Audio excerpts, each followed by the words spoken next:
Very excited, and at the same time feel very responsible because I'm helping families with their dreams, with their aspirations to get there to the other side of the journey, right? And I feel that the family is not just investing in my offering, but they're also investing in their own financial wealth for the legacy that they have to leave. So I feel very responsible.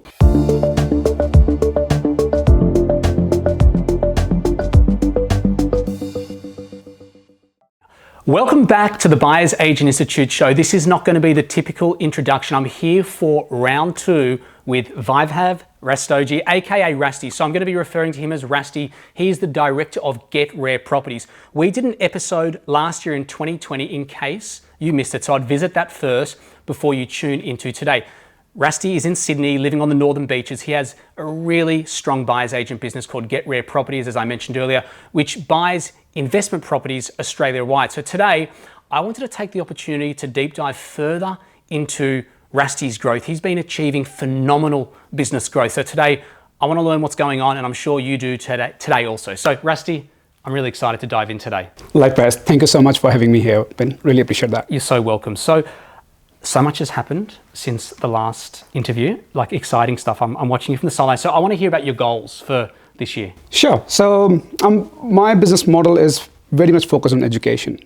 We ran lots of workshops, 6 in particular, last year alone. And what I actually got from there is that education is the missing piece or the link that I really want to bring forward to the normal average Joes and Jacks over there. So the goal for this year is basically further extend that reach out to more people. I'm estimating it to make it to 1,000 people in my workshops alone and reach out to, I guess, a lot more people to get that number and help at least 50 families to help them step up in their financial ladder. That's incredible. So 1,000 people to attend workshops. That's and right. 50 new clients. That's right. Which you're on track. So let's elaborate further and I guess expand on that point regarding education. Why is it for people listening, do you feel like education is at the forefront of what you're doing now?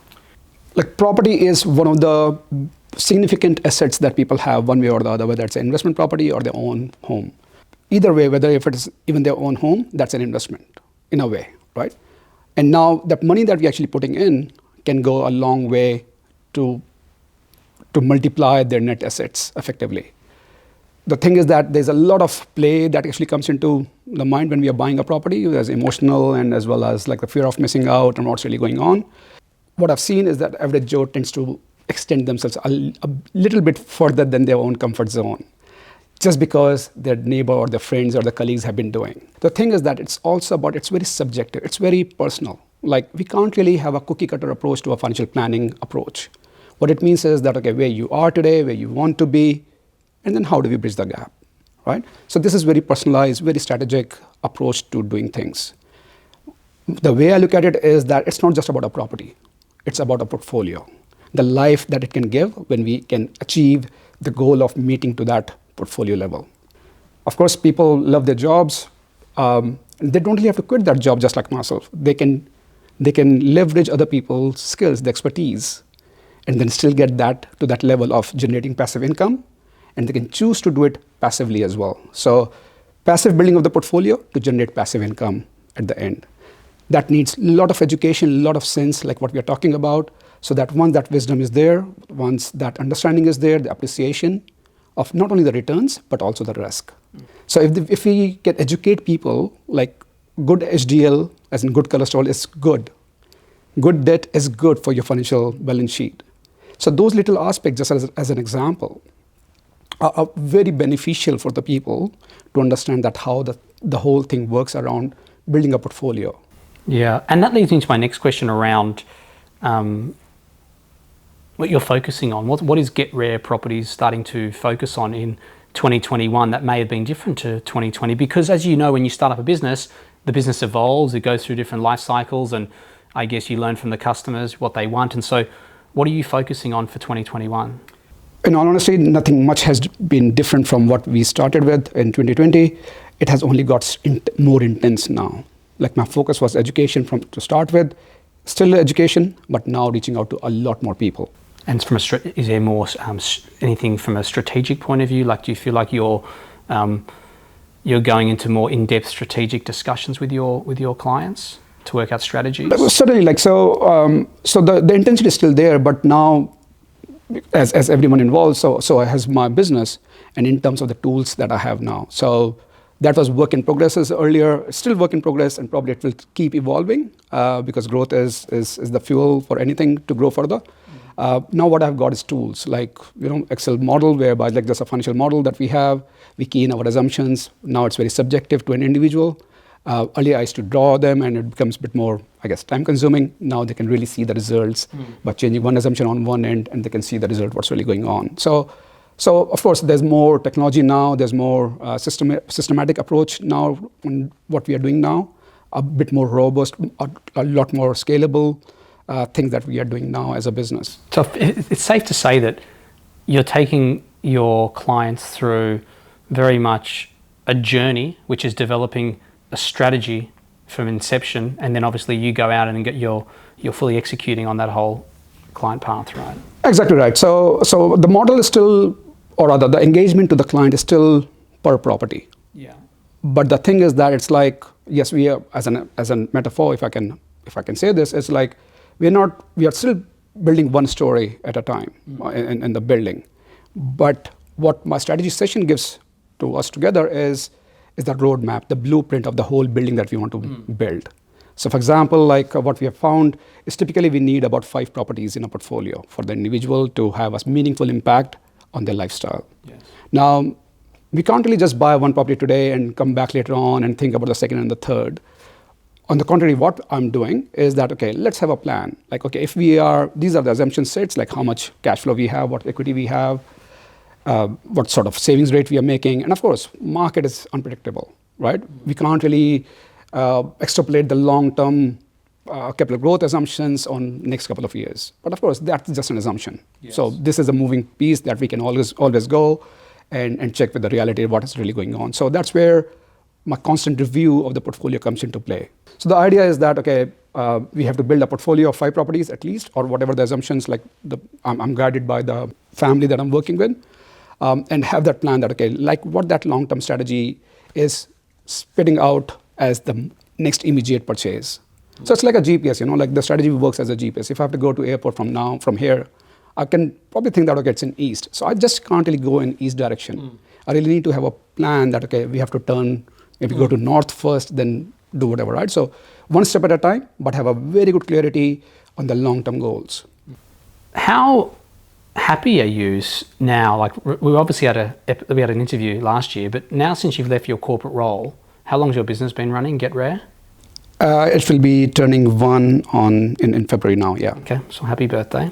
Thank you. Early birthday. Since leaving the corporate world, obviously in the first episode, we went through your career history, right? You've got obviously a very impressive history, corporate, and obviously with education, with what you studied. But I guess now that you've moved on, you're an entrepreneur, you're a business owner, like how do you feel now? Very, very excited, and at the same time feel very responsible. Because I'm helping families with their dreams, with their aspirations to get there, to the other side of the journey, right? And I feel that the family is not just investing in my offering, but they're also investing in their own financial wealth for the legacy that they have to leave. So I feel very responsible, and that actually makes me a bit more charged up. Like probably in the corporate world, you asked me about the comparison of my corporate world. It was a very amazing role. I loved that, what I was doing. I was responsible for a huge amount of money. It gave me that sense of responsibility as well then. But then I was surrounded by other people, other executives, like the decision making was always challenged, and like I have to always prove to my board of directors that this is the challenge, that this is the change we are making or whatever, right? Decision making was actually investigated deep down and gave me that kind of filters that, okay, like I'm responsible, I'm still part of the team. Yeah. Now I own the team, right? I'm responsible for the decisions that we are making, the kind of focus that we are having, not just only on the family's portfolio growth, but also as a business. Because the reason why I'm doing this is kind of like we talked about connecting the dots of my previous careers. Now what I really after talking to many people over the last year, I feel that it has given the sense of purpose, a deep down purpose within me, like we call it as dharma in Sanskrit, which means the rightful duty. That's my dharma now, my duty now. It is an amazing feeling. It's an amazing feeling, and it won't be easy or successful the way I am without the help of my wife, Rupali. So she has been through this journey with me, and of course with my daughter as well. So it's thanks to her and the blessings from the God and my parents. So amazing. That's profound. Supply right now in Australia is tough, right? Yes. I have 1,000 buyers agents calling me every day complaining about supply. And it reminded me back in 2013 and 16 when I was operating and it was tough. How are you navigating through that? Obviously not your tricks, but I guess how are you finding it? Is it problematic for you? I'm just curious to kind of talk about that. Sure. So certainly it's problematic. It's not really as easy as, just finding the properties. And no doubt supply has been limited.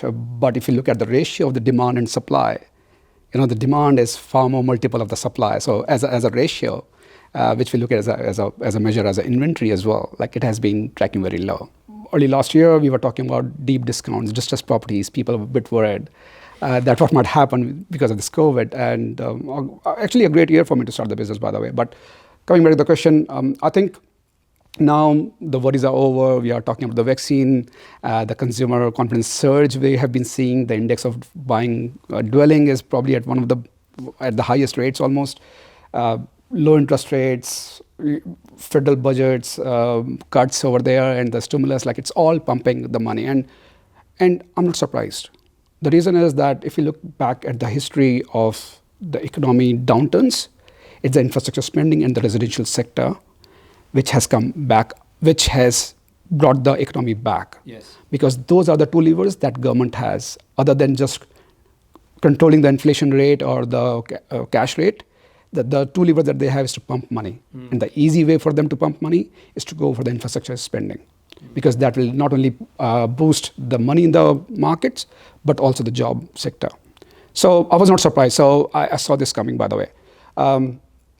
Now, how do I go about doing it is probably, I would say, the success of that, to be able to do successfully, is have that kind of relationship with the real estate agents. And you said earlier about your daughter could buy a property, right? Which, I mean, I think you're right in principle, like anyone can go out there and just, as a concept, and buy. But I think right now, it's very challenging. And so now is a time where people need to really consider that. A buyer's agent called me the other day and was talking to me about a prospective client called them and they were price shopping. And I said, price shopping in this market? You've got to be insane, because you need the best quality buyer's agents. Like if you have a back injury right now and you need to see a surgeon, you're not going to price shop a surgeon. You need the best surgeon to repair your longevity of your life, right? And right now, where supply is the worst, hardest it's ever been, you're not price shopping buyer's agents. You need to be getting the best quality buyer's agent. What's your thoughts on that? We always choose to go for an expert in the field, right? And buying is something that's so significant, and yet average Joes just go and do it by themselves because they think it's so easy. Mm-hmm. Just like my daughter. By the way, she's wise enough to know what the industry is all about. Coming back to your question, so true. And I think it's not just about the price thing. It's also about the strategy. Oh, yeah. Right? And that's where my focus has been. I would actually push back a person who's very keen to buy, and he's like, this is going on discount. Discount to what? Relative to what? Relative to the other property, which might be very similar. That's okay. But when we are saying yes to our property, we are saying no to other million properties out there. So there's an opportunity cost. Sometimes delaying might be helpful in the sense that, okay, not today, maybe 3 months later on, there might be better opportunities as well, as an example. So just to quickly talk about how the market is going and how off-market listing does really help. I have been working on an interstate investor. We found a property off-market listing. The seller was happy to take about 380, 390 on that. We couldn't somehow move on that very quickly. The property got listed at 429 plus. It went for almost 455. Wow. Right? And that's the difference that we make. We could have bought that at 385, 390, or even 400 as an example, including my fees and everything. 400 versus 455. Well, that's my purpose on price shopping, because right now, let's just hypothetically say I was looking to choose you. I'm a potential buyer as my buyer's agent, or let's say Sally, for example, you and Sally. And let's say Sally was hypothetically was $3,000 cheaper than you. And let's say Sally wasn't up to your level and I chose her. You've got to weigh up the risk of, if you go with Sally for $3,000 saving and you're in the market 3 months later, you could be looking to spend an extra $35,000 on a property, or you're shaving off a bedroom, or you're going to 6 suburbs away. And so it doesn't stack up to make those decisions in this marketplace. Like, do you agree with that? Exactly right. And I think it's not just about the price, like not the most expensive is the most, I guess, the value that you'll get, Correct. or at the same time, the cheapest. So I don't really differentiate on the price point from that perspective. I think the key thing is, we talked about surgeons earlier, and we can't really price shop at the same time, right? But at the same time, there's a surgeon, like specialist surgeon for a particular thing, right? Or particular, I guess, injury here we're talking about. We have to identify them very quickly. That trust has to be there. They have to connect, because the person is not just investing in the property, right? She's investing in the whole agency or the whole industry, the whole individual as myself as well. Correct, but that's why I also think you shouldn't be price shopping, you should be quality shopping. Like, find the best surgeon, find the best buyer's agent. And if it comes at a higher cost, great, or whatever the situation is, but you need to find, this is a market where I believe it's very difficult to buy. Yep. It's super competitive. You mentioned earlier, real estate agents, relationships are critical. And so if you don't have them, you've got to accept that, acknowledge that. That's right. And outsource to an expert, and the best expert.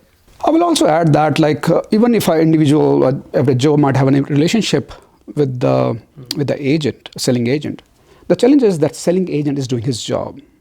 And due respect to him, that he is respecting, he's doing a job for the vendor. Right. And his job is not only to sell the property, but also get the maximum best price possible. Correct.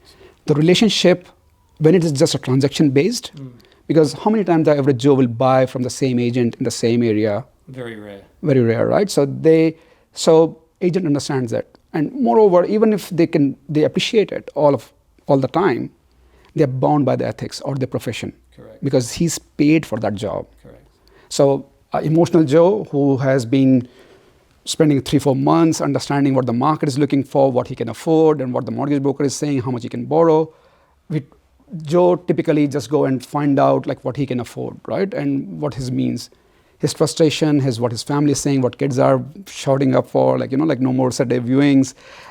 Plus, instead of going and spending time on the soccer field with his son, or netball court with his daughter, he's doing all this time with the real estate agents, jumping on the real estate websites, right? Now, what does happen? The frustration creeps in very quickly. 3-4 months, you can't really just go by that. Now, average Joe might get frustrated about that, okay, this house, I like it because it fits into my criteria. Price point doesn't matter now, right? He might have gone a bit more emotional than what he should have been. Now he tends to overpay. Whereas buyer's agents, the whole industry, we go by serving our clients as serving the buyers. And the job is not only to get the right property, but also at the right price. Not necessarily the biggest deep discount, because the emphasis, at least in what I do, has to be the right strategy, right location, then the right property. Of course, when we are doing the right thing by the client, it will come also as the right price as well. The probability of you as a buyer's agent getting a better result than a buyer is a lot better. And I don't think buyers can risk in this marketplace, as you were saying, because they know an agent from the coffee store, or they sold through that agent 6 months ago. They actually forget, which I learned over a long time, that the real estate agent doesn't work for you. They work against you, and they're like a tiger. When you walk into their property, you don't realize, or the buyer doesn't realize, that they're masters of body language. You don't even need to speak. When you walk into the property, they're going to know that you like it. By the questions you ask, they're going to know you like it. And then when you go to negotiate to buy it, they're going to screw you. And that's what they do. And they're excellent at doing that. And that's why some of them are so good at what they do. So true. And due respect to them, they're doing a great job. And the other thing I should also say is that, it's probably an average statement to say the industry is like that. Yes. When we are dealing with the real person on the door, on the negotiation side, we are talking with the best in that area, in that agency, right? So it's basically average Joe versus the expert in that field of selling it, right? So that's where the I guess, the playing field is not leveled. If one is a professional on the other side, on the negotiation table, or even the research side, because the other thing that I would also say, it's just not the negotiation. It's also about his job is to sell the stock that he has, 3 or 4 properties, or maybe whatever, right? But as a buyer, we have a choice to make among 15,000 suburbs. So how do we go about strategically thinking about what budget, what type, how is the ideal property looking like that fits in my whole portfolio journey? Again, I would probably bring it, the discussion again, that it's about portfolio. It's not about individual property. They're long-term. It's long-term thinking, planning, Yeah. and you're there to execute on that plan, which I always think there's a disconnect. When I used to hire consultants at Cohen Hanna, like even in IT, there was always a disconnect between planning, strategy, and execution.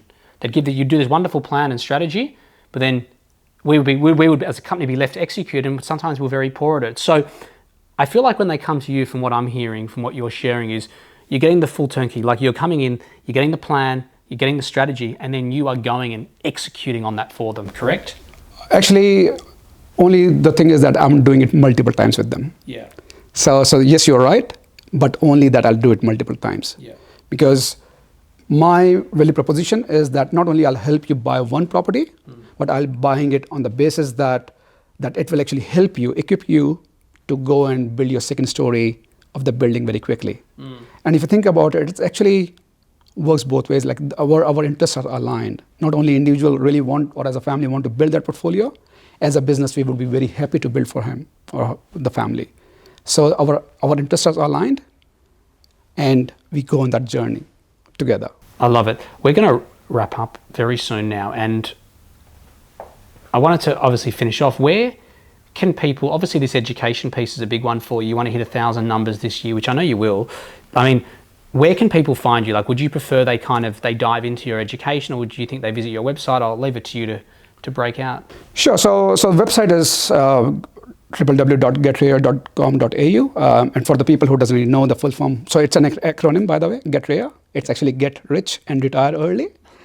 And so that helps to remember that. So all the information is over there. Workshop is free of charge, by the way.